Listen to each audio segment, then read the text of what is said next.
Okay, this is part 2 of False Sun. This is part of ER15, chapter The Dying Sun. Dang, it's been a while. Honestly, I don't remember what happened in part 1, but anyway, yeah, I'm gonna continue on where I left off. Let me see. Oh, only one part. Okay. So, yeah, I don't remember what happened.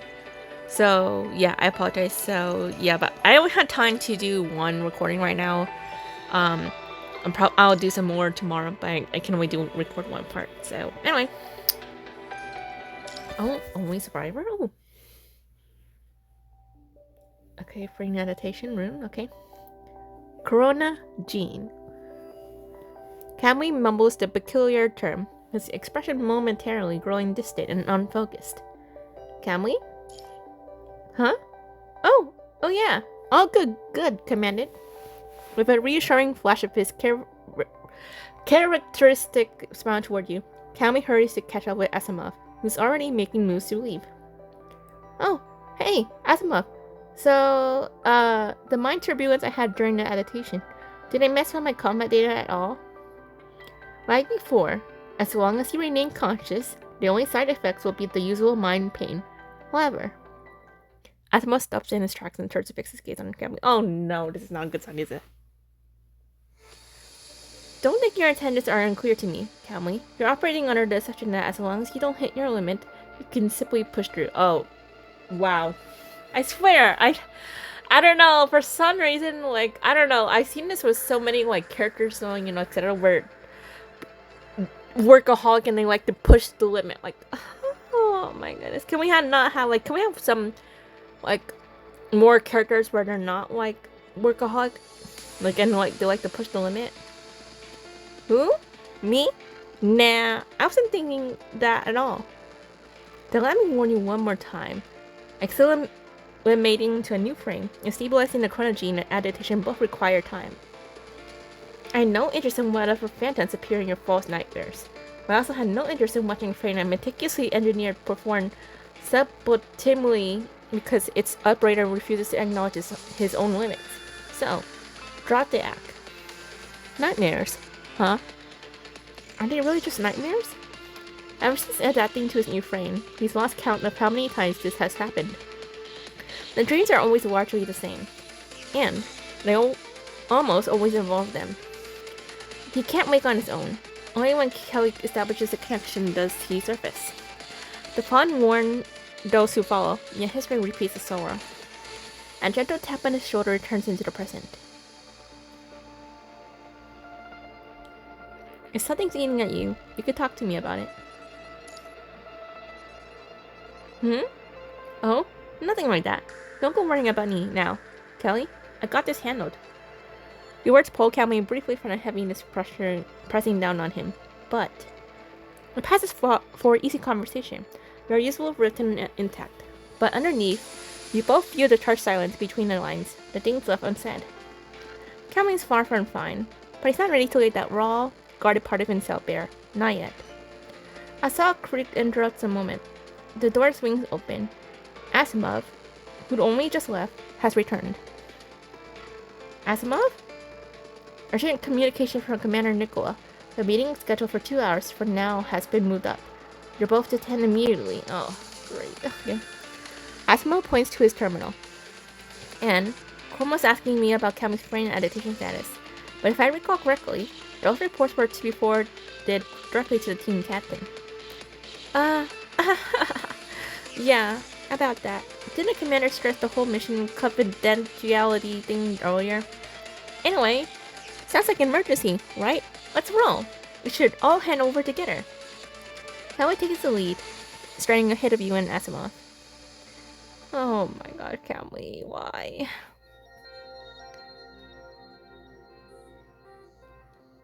Nicola's already waiting in the conference room.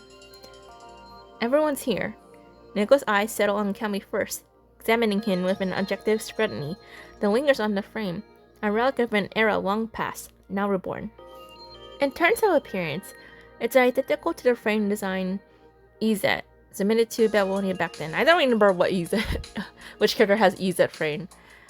Like I said, I mentioned this in, I don't remember if I mentioned this in a few videos, but I have a memory of a goldfish, so it's kind of hard for me to remember, a lot of stuff. So, anyway.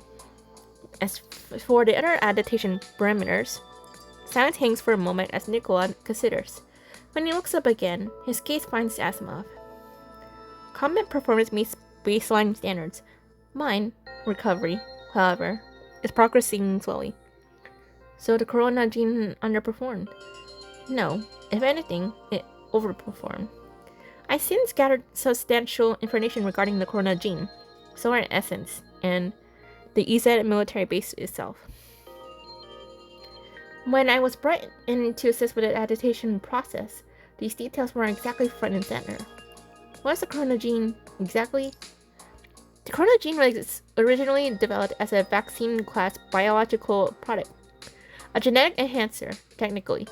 It was considered a failed project because its effects were narrowly limited to the human brain, enhancing consciousness without producing any other physiological benefits.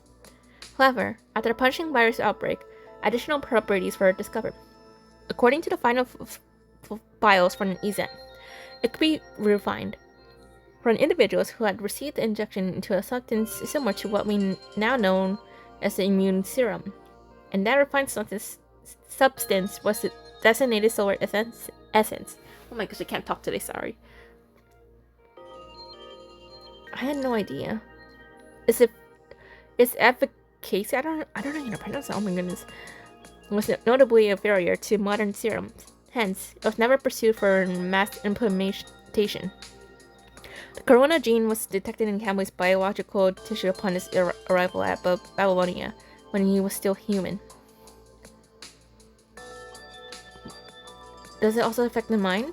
In theory, the corona gene should have no effect on the construct. It's possible that during his human phase, Cammy's consciousness had already integrated with the gene to some degree, and that unique signature was preserved through mind transfer. Given the pre-existing damage to Cammy's mind, when he first arrived, I synthesized a version of the corona gene compatible with his current frame to test its restorative potential. The effects were modest, but measurably positive. So the frame is combat ready. In principle, but there are outstanding risk.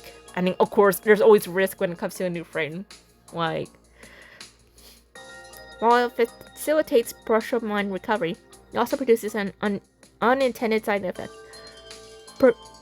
Periodic episodes of pseudo, I don't know how you pronounce that. Oh my goodness, pseudo nightmares.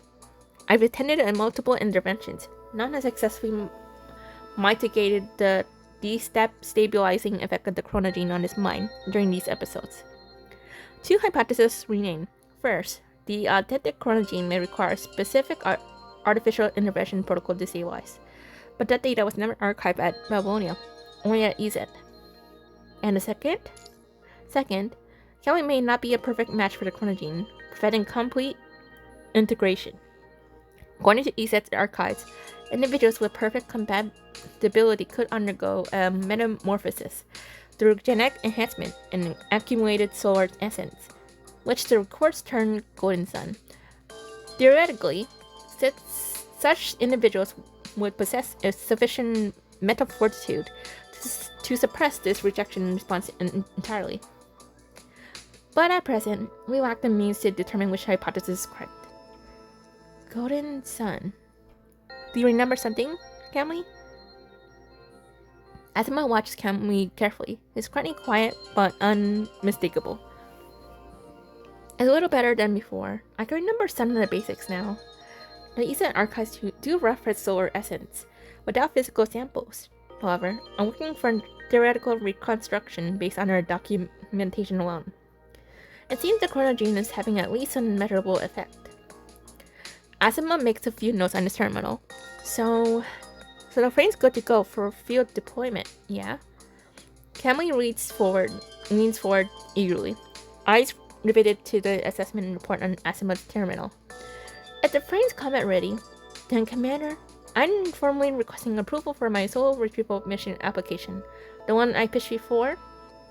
I can back whatever Babylonia needs for that run, quick and clean, guaranteed. What mission? About ESET. The ESET military base? You should be aware of it. EZ.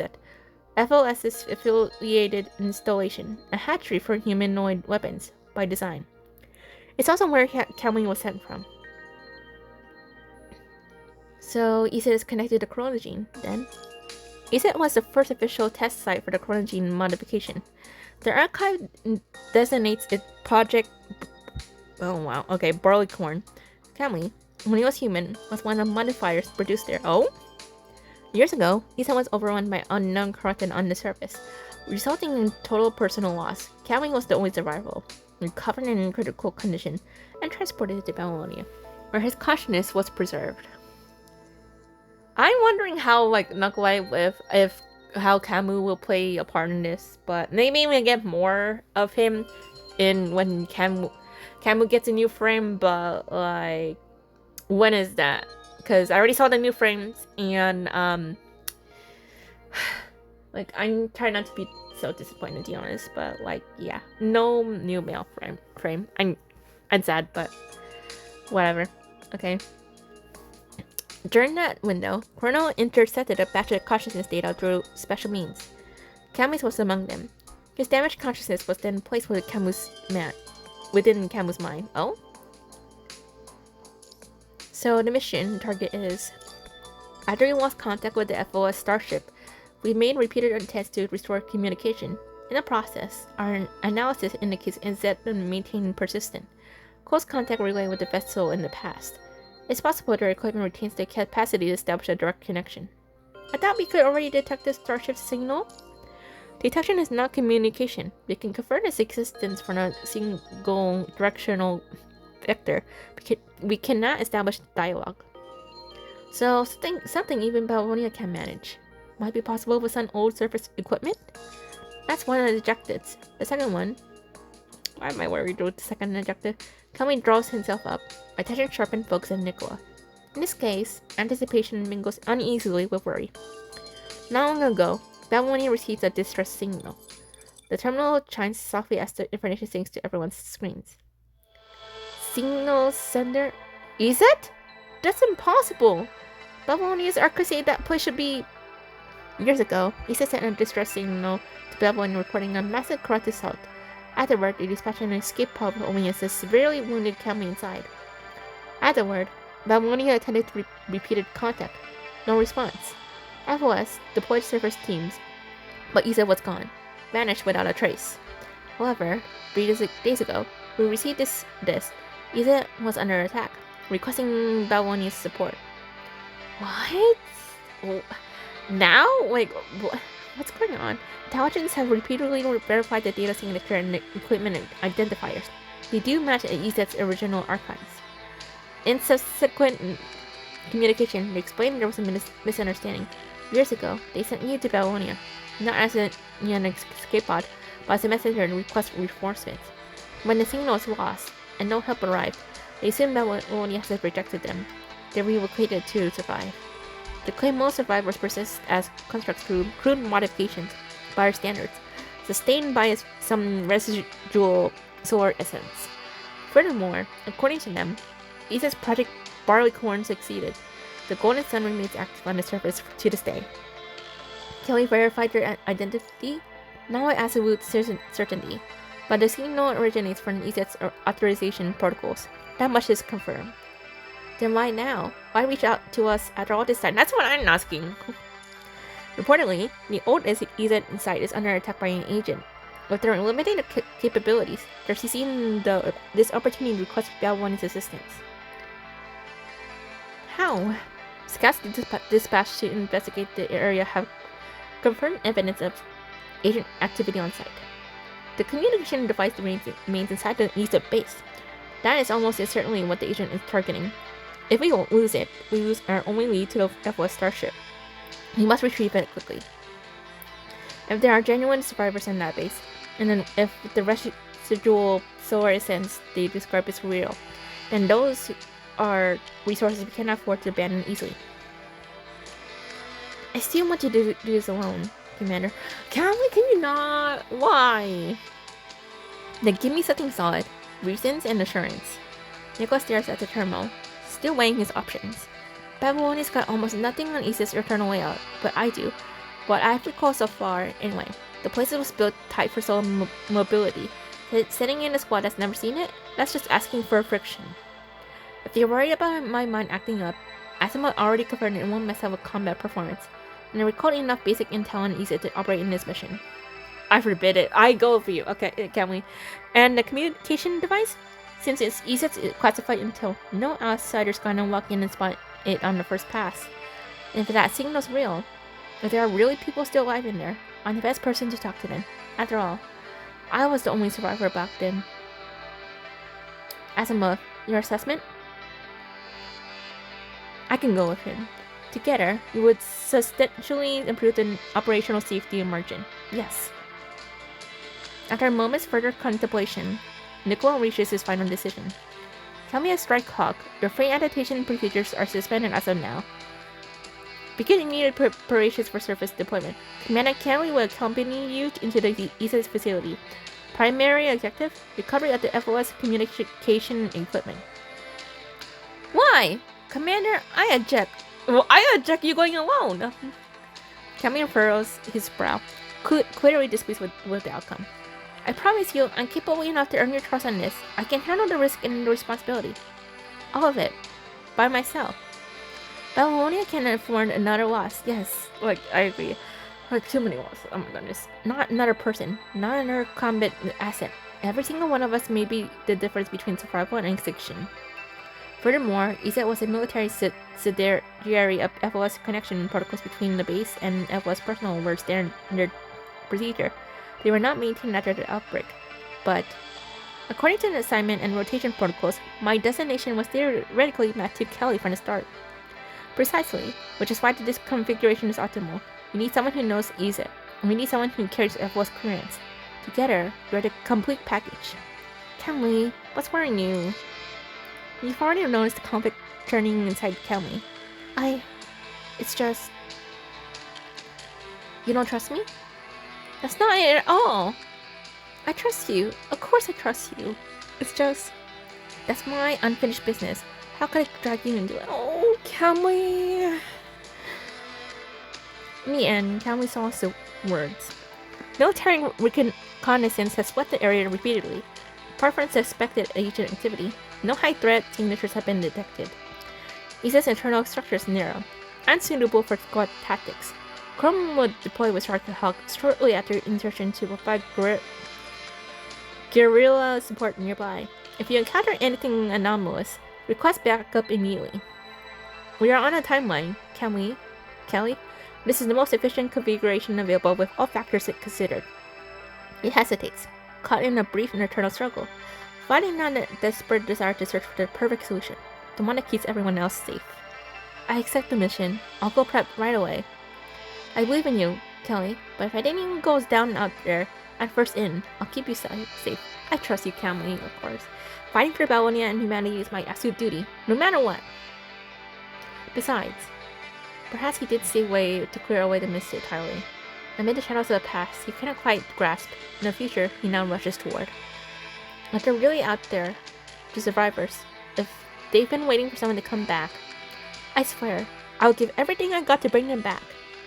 You can barely recall their faces now, but the weight of what they mean to him has never faded. Oh, Kelly, my gosh. He's just, oh, he's too precious, so sweet. Oh.